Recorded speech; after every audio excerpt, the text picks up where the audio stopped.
In this life, as we continue to try to grow and make ourselves better, try to turn away from bad habits, just trying to do things to become better versions of ourselves, we will often come across obstacles, things in life where we're going to be challenged. You're going to win some, you're going to lose some, right? But it's very important that on this journey to becoming our best selves, we have this thing for ourselves called grace. And that's what we're going to talk about today. We got to have grace for ourselves in this journey. And it's been told to me a lot. So I figured we should go into that today, man. So y'all stay tapped in. It's the Nfluence channel. It's your boy Tay. You already know. There's going to be times in life where as you're growing, you're going to be hit with obstacles. You're going to be hit with temptations and things like that. And you're going to ask yourself, am I the same person? Have I grown at all? You know, things like that. Depending on who you are and your type of mindset. Speaking for me, I know most times I'm very, very hard on myself. Very hard on myself. Like, I am my worst critic. Or a lot of times when people try to say I did something bad or anything like that, majority of the times I've already told myself that 100 times. It's very important that we're not so hard on ourselves. Most times the reason why we can't have grace for ourselves is usually a mentality. It's usually a lack of understanding. And I feel like we all have to understand that we are all flawed beings. And the Bible tells us that we all have sinned, we all fall short of the glory of God. Right? So with that understanding, we should be able to look at ourselves and be able to tell ourselves like, yeah, I made a mistake. Yeah, I messed up. But so does everybody else. We can't look at ourselves most times. We can't have grace for ourselves because maybe we feel like we're so far behind other people. And the fact of the matter is that's just, everybody got dirt on them. Only one person has lived this life perfectly, and that was Christ. Everyone else, like it says, we all fall short. So I think we gotta have that understanding that we're all flawed beings. When you're your worst critic all the time and not your biggest supporter, I think, speaking from experience, it wears you down.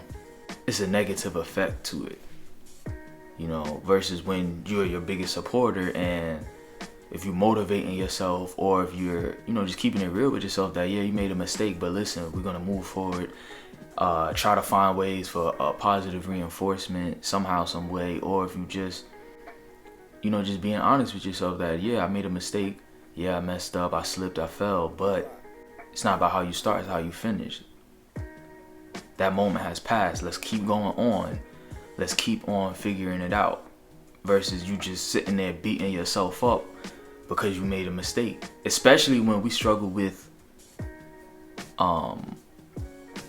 the same problem, you know, the same temptation, the same fall. We keep having the same one over and over and over again. And sometimes it's hard for us to have grace for ourselves.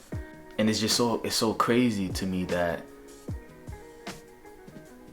some of the things that we do for people, we won't even do for ourselves. Giving someone the benefit of the doubt, extending grace being one. Again, with the understanding that we're all flawed beings, we have to be able to forgive ourselves also. Some of us, we won't forgive ourselves for those mistakes that we commit over and over and over again. I know for me, I was moving as if mistakes weren't allowed. And a lot of times, the truth is about mistakes is where the lessons come in. And there's always room for a lesson. We don't know everything. That's a lot of weight that we put on ourselves. Like, oh, there's no room for a mistake. I have to get this right. I have to get this right. And you're so tense. And when you're moving so tense, I know like when I played ball, when I was very tense and afraid of making a mistake, I could not play my best. Why? Because I wasn't playing freely. And I feel like in order to have grace for ourselves, we have to set realistic expectations. Let's say I'm an alcoholic, right? I'm not going to set the bar. Like, I'm not going to tell myself we're quitting cold turkey. That's not a realistic expectation. Especially depending on how long you've been drinking, you know? So I'm not going to tell myself today is the last day I drink. That's just not realistic. But what I should tell myself is today is the beginning of me putting forth the effort and changing. Me no longer being a slave to the bottle. Me fighting back.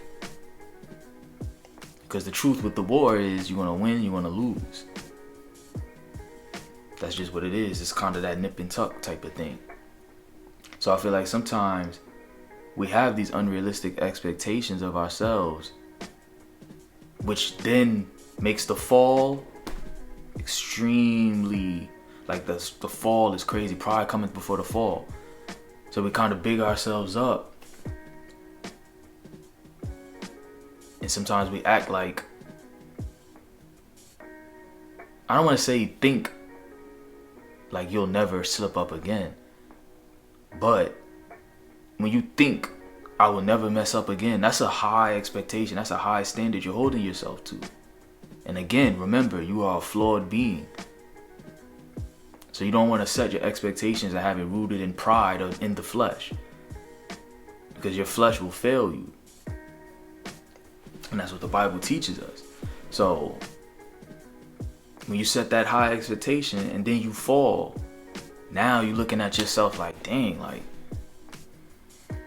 I'm really trash. Like, you know, it makes you low.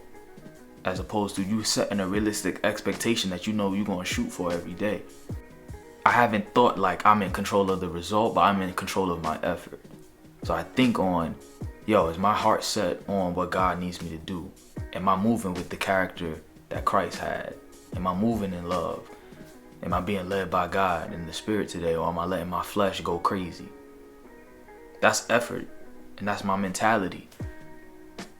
You get that right, then everything else carries on.